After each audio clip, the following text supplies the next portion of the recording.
जी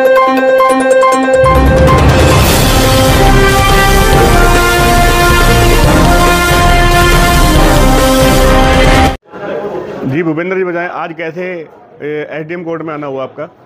देखिए, लगभग पिछले 5 महीने से कंटिन्यूसली पब्लिक हेल्थ के डिपार्टमेंट को इन्फॉर्म किया गया था कि भाई सीवर ब्लॉकेज हो रखी है, लाइन डैमेज हो रखी है, उसको साफ़ सफाई के लिए मशीन की सुविधा उपलब्ध कराई जाए।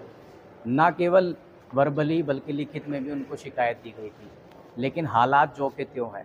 पिछले लगभग 20 दिन से हमारी गलियों में घुटने तक का पानी खड़ा है सीवर का।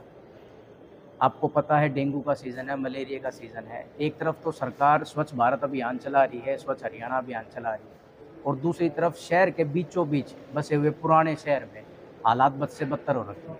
तो आज हम यहाँ सभी हमारे वार्ड के आदरणियों के साथ हम यहाँ आए थे और हमने ज्ञापन दिया है एसडीएम साहब को कि इस काम को जितना जल्दी तत्परता से अगर वो करा देंगे तो ना केवल हमें भी इसका सुविधा मिलेगी, बल्कि जो बच्चे हमारे बीमार हो रहे हैं, जो बुजुर्ग हमारे उस गंदगी की वजह से अस्पताल में बार बार एडमिट हो रहे हैं, उससे निजात मिलेगी। आप तो वार्ड 15 की बात कर रहे हैं। अमूमन देखने में आ रहा है पूरे शहर में जो सीवर व्यवस्था है ठप है। विभिन्न प्रकार की जितनी भी कॉलोनियां हैं, या अभी पिछले दिनों जो बारिश में देखा गया कि ड्रेन टूटने से जो कॉलोनियों में पानी भरा, अभी तक उन कॉलोनी में पानी भरा हुआ। देखिए, मैं तो ये भगवान का शुक्रगुजार हूँ कि सिर्फ हल्की सी ड्रेन टूटने की वजह से हमारे शहर के लगभग 4 इलाके, छोटू राम नगर, परनाड़ा, विवेकानंद नगर और वार्ड नंबर 9 और 7, ये इलाके डूबे हुए हैं। अगर भगवान ना करे हालात पंजाब वाले हो जाते तो शायद इस शहर का कोई रखवाला नहीं होता। तो पिछले जो बोर्ड के अंदर जो अमृत योजना लाई गई थी, 100 करोड़ के करीब की योजना थी, जिसमें बताया गया था कि नई सीवर लाइन दबा करके शहर की जो ये पुरानी समस्या है इससे निजात मिलेगी शहर को, तो क्या लगता है कि वो व्यवस्था सारी ठप हो चुकी है? देखिए, अमृत योजना तो जो उस समय के लोग थे उन्होंने अपना अमृत बनाने का काम किया है। धरातल पे जो चीज़ है वो काला पानी है, और काला पानी हालात ऐसी कर रखी है उसने कि गंदगी का ढेर हर जगह लगा हुआ है। अभी मुझे याद है कुछ समय पहले दोबारा अमृत योजना 2 का एक शगुफा चला था मार्केट में कि भाई 247 करोड़ रुपए का दोबारा खर्च किया जाएगा। सरकार खर्च तो पूरा कागजों में कर रही है, लेकिन धरातल पे कुछ दिख नहीं रहा है। आपको एक जानकारी बढ़ा दूं, जो सरकार के नारे हैं अमृत काल के, और भादुड़ की तो दिव्य नगरी कहा गया है, और जो सेवा पखवाड़े से याद आया, अभी सेवा पखवाड़ा चल ही रहा है। निरंतर जो सरकारी अधिकारी हैं लोगों को जागरूक करने के लिए जगह जगह है सफाई अभियान चला करके जो कर रहे हैं, तो क्या ये सफाई अभियान टाइम फीसें क्या है?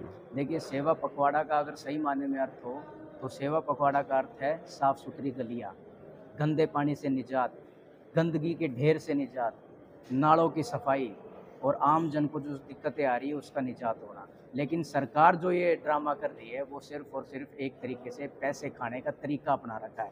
छोटा सा प्रोग्राम करेंगे, लाखों करोड़ों का बजट का बिल दिखा देंगे और उसको सैंक्शन करा देंगे। वो पैसा किसका है? वो पैसा भी तो आम लोगों के खून पसीने की कमाई का है। इसीलिए बार बार मैं इस चीज़ पे जोर दे रहा हूँ कि सरकार काम करे तो हमें तो आने की जरूरत ही नहीं आगे। धरातल पे काम दिखेगा तो हम विरोध किस चीज़ का करेंगे, लेकिन विरोध करने का मुख्य कारण ये है कि काम हो नहीं रहा है। आज वार्डवासियों को साथ लेकर के आए हैं, एसडीएम साहब से मुलाकात हुई है, क्या आश्वासन मिला आपको? देखिए, एसडीएम साहब ने आश्वस्त किया है कि मात्र 48 घंटे के अंदर अंदर इस समस्या का निजात कर दिया जाएगा, और उनको हमने एक चीज़ बताई भी है कि सरकार ने जो पोर्टल शुरू कर रखा है ऑनलाइन पोर्टल का, उस पर कंप्लेंट करते तो 24 घंटे के अंदर अंदर कंप्लेंट सॉल्व दिखा के उसको क्लोज कर दिया जाता है बैक एंड से। उसकी भी शिकायत हमारे वार्डवासियों ने लिखित में देने का काम किया है, और उम्मीद है, हम तो सरकार से आग्रह ही कर सकते हैं, अगर एसडीएम साहब ने आश्वस्त किया तो हमें भरोसा है कि वो इसका काम को पूरा करने का काम करें। बताएं, सीवर को लेकर के क्या समस्या आ रही है? सर, हमारे यहाँ हालात रिहायशी एरिया तो लगता ही नहीं है, इतने हालात बद से बदतर हो चुके हैं। हम कंप्लेन कर करके बहुत 8 महीने से पिछले कंप्लेन कर रहे हैं, पर कोई रिस्पॉन्स नहीं है, 1% का भी रिस्पॉन्स नहीं है। कहीं से भी प्लॉट गंदगी से भरा पड़ा है पास में रिहायशी एरिया में, और सीवर हैं तो इतनी ब्लॉकेज कि अब तो रहना दुश्वार हो गया है। वहाँ मच्छर ने इतना बुरा हाल कर रखा है कि हर घर में कोई ना कोई बीमार है, हॉस्पिटल में पड़ा हुआ है। वो इसमें सीवर को लेकर के क्या समस्या वार्ड में आ रही है? पूरी गली में ऐसे गंदगी फैली हुई है, पानी वगैरह भी फैला हुआ है, आना जाना तो बुरा है, और घुटनों तक पानी है, और उसके साथ ही जो प्लॉट है उसकी भी बहुत ज़्यादा समस्या है। हमें आने में दिक्कत होती है, बुजुर्ग गए 2-3 बार हॉस्पिटल भी हो आए हैं, फिर ऐसे समस्या हमारी सुनाई नहीं हो रही। हम इस समस्या के हल करने के लिए यहाँ पर आए हैं।